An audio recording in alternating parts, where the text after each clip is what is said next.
Yo, we would like to welcome y'all to the Weigh-In on Sports, brought to you by Men TV. This is Oak. And this is Niq. And together, we are a hot mess. This week, we're going to talk about the very short but lit NBA Finals.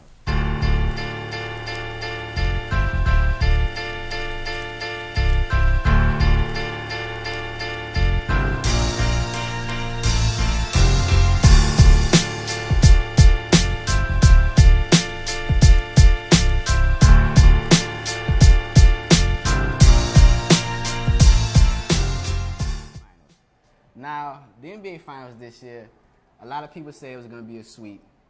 I thought Me included. Yeah, but I thought it was going to be 4-2, because LeBron's so great, and I thought he would at least get a game. But after the first game, I knew it was going to be a sweep, though. Like, the way they lost, I just knew they wouldn't be able to come back from that, in my opinion. So what do you think about that? Do we think that J.R. Smith was high? Because that's what I thought. I don't think he was high. I just think, just in general, he's very aloof. He doesn't really, his mental capacity isn't very high when it comes to basketball. He goes in and out. He's a skilled player, but up here he just doesn't have it, in my opinion. Well, because after the game, he said that he knew that they were tied. So I was a little confused. I would have went with, I didn't know what the score was. Yeah, because he even said it, when he did the close-up, he said, I thought we were ahead. Like, you could read his lips, so he lied about that. But and then in his interviews, he said he knew the game was tied. So I'm like, that doesn't even make that doesn't even make any sense. That don't make sense. But I want to, because I know your stance on this. I want to talk about this. LeBron losing and getting swept. How do you feel about that and what it does to his legacy? Well, I think it's very interesting, to say the least. I think that it definitely is. It's a bit of a dose of reality for LeBron and his fans. I think so. Because, I feel like LeBron's fans have made him like this untouchable almost. Mm-hmm. And for him to get swept in the fashion that he did at this point in his career, it just really isn't good. So I'm like, he set a lot of records, but he also joined some records. Mm-hmm. And what was that? As he pointed out, Jerry West holds the record for the most losses in the NBA, but then it's also Elgin Baylor. Right. And then now LeBron James. You're in the top 3 for the most final losses, but we're still comparing this man to Michael Jordan. Or even Kobe Bryant, for that matter. Mm-hmm. So I think that's what it really kind of taints a little bit. Kobe too. And I like Kobe too, but we're really about Jordan, okay? But does that not really take him out of that? Does that not take him out of that conversation? Two things, though. Let's talk about specifics. Okay. In my opinion, Jordan or Kobe, the Golden State Warriors, they have an all-time great team. Definitely. And I feel like as history goes, you're just going to see the losses that, LeBron had, and that's going to hurt him, I think, in the long run. But people that lived it, you got KD in his prime, Steph in his prime, Draymond in his prime, Klay Thomas in his prime. You got Iggy, you got Sean Livingston. And I feel like LeBron, it was LeBron and then Kevin Love, but he's not consistent. I feel like him winning, it wasn't a real possibility. He just couldn't do it. And, of course, I'm going to go on the decision that Kevin Durant made. He should have went to another team. I didn't like the move that he did because he's such a great player. I was disappointed for him even going to that team, just trying to, quote-unquote, win a chip. Winning is cool, but sometimes it's about how you win. I agree. I would say a lot of men definitely have a problem with the move he made. As a woman, I really don't. I definitely believe that at the end of the day, you have to put yourself in position to win. I don't care what that looks like, so I'm comparing this to life. Nobody's going to give you anything, but I think that we've kind of came into a new era of basketball. Right. It's not so much the superhero players, it's now going to be superhero teams, and I like that. Mm-hmm. I like the difference. You go from focusing on, Kobe Bryant is the man, or Michael Jordan, or LeBron James. Now you have a fueled team. It's like a superhero team, and I love that. I love that. That's why I love it so much. Well, I think it's compete, but I think it makes everybody else, really kind of focus on putting the right pieces together to be able to compete. I think it's bad for the game. Because let's say... Why is it? If you've been bullied for your whole life, right? Mm-hmm. And you get 4 of your friends one day and y'all beat up this bully.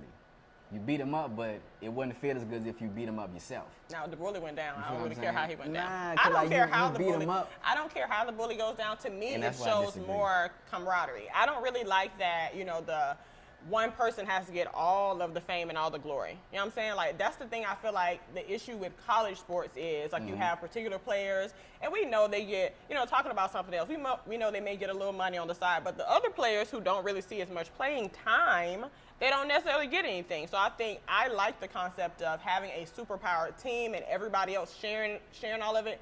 And, of course, you know, Steph was disappointed that he didn't get the MVP, as he should have been. Yeah, he didn't deserve it. But I feel like it's because he kind of went silent game 3, whatever game it was. And KD showed up every single game. But they were so focused on, like, we're so unselfish. Like, we don't really care about that. Like, it's not really about individual accolades. But everybody, every freaking LeBron fan, and probably LeBron, focused on his own stats. Well, I put my numbers up. I got my numbers. That he always says stuff like that. Well, the team sucks, but I didn't suck. That's what I don't necessarily like about the whole Superman type of narrative when it comes to him. So I definitely think this was a humble pie. And you know what? He got swept his first season in the NBA, and yeah, 2007. now. Yeah. But you the man though. And two of the points you said, y'all go. This is y'all go. I agree with two of the things you said about Golden State being unselfish. That's cool. And LeBron, you know, stat pad, I agree with that too. But it's not about Golden State being unselfish. It's about the competition of the league. I feel like just being a man, you know, and I'm not trying to generalize, but just you want to compete. And being on a team like Golden State, you have no competition really. Like, they were slated to win the chip from game 1. And that's what I don't like. Like, it takes away from the interest of the game. Don't act like they didn't have to fight for that. They did, because Houston almost took them down. We would have been seeing a whole different narrative. LeBron would have still got beat, ultimately, if he still made it. Absolutely. But we would have seen a whole different thing. So this super team concept, they still have to play. There's still other great teams out there. And then say if, you know, Houston chooses to bring in another star player, they very well may be next season's champions. I don't know where LeBron is going. Well, he's going to the Lakers. He might go to Houston. You know, I don't know. They say he's enrolled his kids into the schools in LA, and they say that his wife wants to stay full time in LA. So they're talking about Kobe maybe making that call and Magic to get him over there. What do you think about him going to LA? It would be cool. The only thing about it is, I love LeBron. I think he's a great player, but he's old, and I don't want to give away. Like, we have a lot of young talent. I feel like we have to give up if he comes to the team. Like, I like Ingram, I like Lonzo. You know, I like Julius Randle. I feel like all of them won't be able to stay there if he comes. No, but that's what they said. They said that Magic, if LeBron came, he would keep his same young players and kind of rally around him. Because at the end of the day, he'll probably take them back to the finals if that's the case. Like, if he's able to get these young guys on board and they're going to, you know, who wouldn't want to play with LeBron James at that age? You know what I'm saying? Like, I feel like, would you not? I think it's a double-edged sword because a lot of people say that playing with LeBron is stunt your development too. You know, I agree. He can kind of, you won't be able to bloom. I think it's cool for maybe like a more established player to play with LeBron, but if you're still trying to grow, you know, I think he might stunt your growth. Okay, let me ask you this. Could Kevin Durant play with LeBron? Yeah. Yeah, because they're two different players. Okay. They're two different players, yeah, absolutely. All right. So if Kevin Durant would have went to Cleveland, it would have been cool? Any other team but Golden State would have been cool to me. Yeah. I wish that's what it was. Listen, I wish I would get a different narrative. Kevin Durant is a 2-time Finals MVP, and he has 2 rings. Remember that. It's about how you win. Yeah, how you win nothing. Winning. Perfect Just example. win. Floyd Mayweather. I love Floyd Mayweather too. He understood that when 30, 40, 50 years down the line, you look on Wikipedia, you're going to see 50-0 and all the people he beat.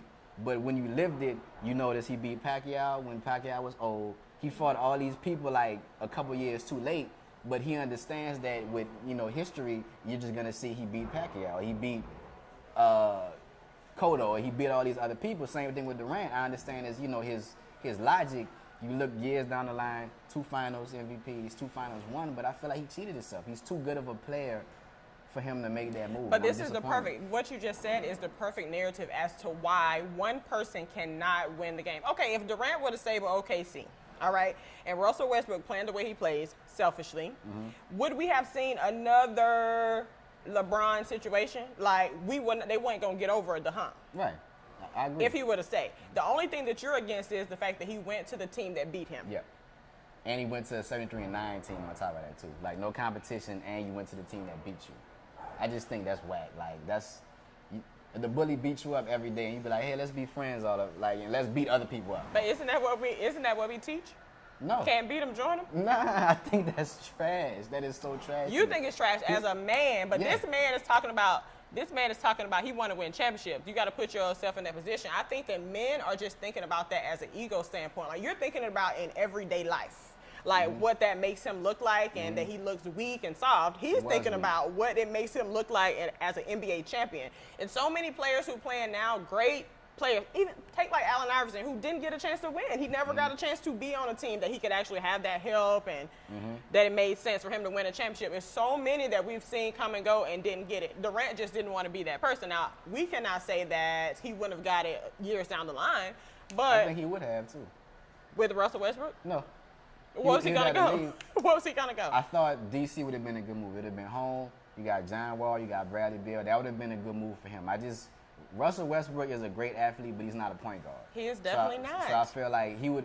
KD would have to have left for him to win. So I'm not mad at that. It's just the team he went to. That's the problem. But bro, you gotta think. Maybe he didn't think. Look, they talk about the Hampton Five now. They were recruiting him. I don't know what they were offering him. That man. I don't know. You know what I'm saying? The Hampton Five got him to Golden State. The same way that everybody's trying to recruit LeBron now. So they're trying to do the same. Houston's trying to do the same thing. They're just trying to follow in Golden State's footsteps. So let's just look at this as the new wave. This is the new blueprint. You're going to have to get with it or you're not going to be able to watch sports. You're not going to be able to watch basketball. I come from I'm an Alabama fan, you guys. Crimson Tide, Roll Tide. So we used to this winning, this dominate all the time. We do what it takes to win, and that's why I'm all for Golden State because I'm used to winning every year, so I don't know. How does it feel to be an LSU fan and don't lose? I think that's why you feel so salty. I ain't no football season. I think it's on basketball today. Oh, no. Like, that's what we agree on. We're going to talk about all winning and why he hates teams that win so much. I don't hate teams that win all the time. Yeah, he talked about Tom Brady, too. I love winning. Y'all better go back and check the tapes. I thought I said I respected Tom Brady. No, you talked about that he could not win without his coach. And I agree with that, too. And then you talked about he shouldn't have all the championships he had. He got lucky, just like Golden State did. He got lucky. But I've always heard the quote, what is it? Luck is a residue of design. So, you have to be prepared for your luck. So I'm not knocking Brady for that, and I'm not knocking Golden State. They were lucky. What about Alabama? Too. I mean, Alabama, listen, and I'm going to say this one time, Alabama's a good team. Great. Stop. They're coached well, but I just don't care for them, because I'm an LSU fan. You're not supposed to like your rival team. I don't like y'all. I don't really care for Alabama. I think the jerseys are ugly, the helmets. It's just, I don't know. Y'all guys look crazy, man. I don't know. I never. What else did you say about Golden State? The reason why you were so mad that they won? The lack of competition. That's all. I feel like you being and I don't like the celebrating all that stuff. I don't know. It's just he doesn't want them to have fun playing. He doesn't like Steph Curry and how Steph Curry has fun. He's a front runner on the court. That's what it is. But he's a front runner though. Oakland is like, I don't know why he's intent on being so bitter. No, he's like, why do you not? Why do you want to be so bitter? To set me up because I don't like the word bitter. But the whole thing about it is, why are you so bitter? Steph Curry, he does a little celebration Tell dance. People and all why that you're so stuff. bitter though. Whenever he's up by like 20, 30 points when the game is close, he's quiet. Oh, so he kind of like... He can celebrate if the game's close. Like, that's what I like. I like the celebration. Like, yeah, we're going to get this game. But when the game is out of reach, that's when you want to boast. That's what I don't really respect. You don't respect that? Yeah. Oh, okay. Same energy What about... when you lose. It's not like a light-skinned, dark-skinned thing, is it? Nah. Why I'm from New Orleans. I got a lot of light-skinned family members and friends. I'm just trying to get to the bottom of this for you people because he sounds quite bitter, but I can't quite. No, but Steph's a great player. He's a great player. I just don't. Just that part of this game, I don't really like. I love that because I mean he has fun. Like he's like none of us take ourselves so seriously. Like I don't like to see players that are just like. They're so serious and you can't touch them. They're going crazy. Have fun when the game is all close. That stuff. Have fun when the game is close. That's when it's intense. That's when you get intense. But up until that, like, have fun, man. Like, these are some highly paid athletes. You should always have fun. They should always have fun. This is not rocket science. They ain't nothing. But you making it seem like, dang, they can't even laugh and they can't do nothing. Don't laugh when the game is close, too. They can't dance. They don't dance no more. They can't do nothing with you. I like the same energy. Now, if the game is up, if you're up by 20, I want the same energy if the game is close. That's all I'm saying. Okay, Oakland. So what do we come to? What's the wrap up here? It was a trash finals. It was an awesome finals. I am hoping that was good. I am hoping that next year we have a little bit more competition. As in LeBron go to Houston. I've been hearing the Pelicans too, though. I just want some balance between the East and the West sometimes. That's all. But So I want you to give the last thoughts on what is LeBron's legacy from here. He always be number 2 to me. Just Jordan accomplished too much. Even if LeBron goes off the next couple of years, he won't ever catch Jordan. Because Jordan has like defensive player of the years. He's had slam dunk competition wins. There's things that LeBron won't be able to do. So I feel like Jordan's always going to be number 1. So will we acknowledge what he was able to do with this team, this trash of a team he had? Absolutely. He did something that was amazing. Very amazing. He definitely did. But I don't know why you would want to go to the finals if you didn't have a way of winning it.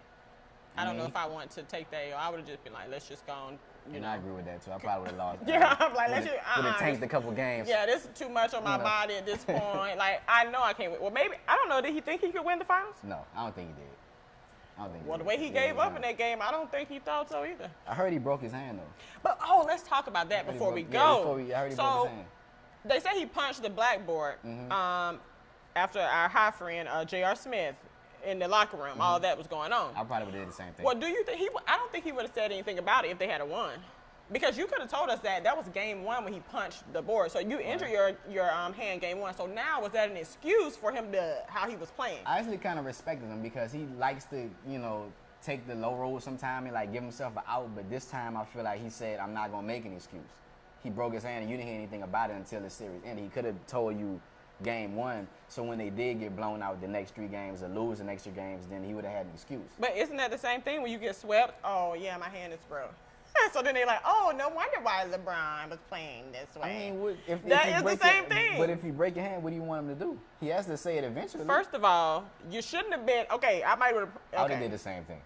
Like, he played his heart out, and they were supposed to win that game, and JR just gave it back. But, bro, you got to be thinking forward. Why are you about to punch? You the only hope they got. Why are you going to punch something and break your hand? He probably didn't punch. Well, you should have punched him in the face. I'm about to punch this. Emotion. He probably just did it like out of impulse. It wasn't a plan to break his hand and punch. So that means that JR, something not adding up here. He told us he knew the game was tied. Yeah, he didn't know. Then he told us he thought he was up. So I wonder what really he said. Yeah, he didn't know. And they probably told him to stop smoking before the game.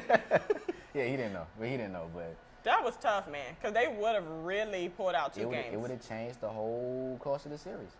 Absolutely. Man, LeBron is a great player. Like, I'm not necessarily a LeBron fan, but I'm not going to take that from him. He's a great player. He had a great run of it. But me personally, and I'm sure you would, I wouldn't have took them to the finals to get myself embarrassed, messing up my legacy. I wouldn't have did that. You got to tank a couple games, Throw them games real quick. But this has been the weigh-in with Oak and Niq. So you guys tune in and catch us next time. Next time, whenever that is, When is that going to be? He's so busy, man. This guy is busy. It's soon. It's coming soon. We appreciate y'all for coming and joining us with us, and I fucked that up. But catch y'all later. Peace.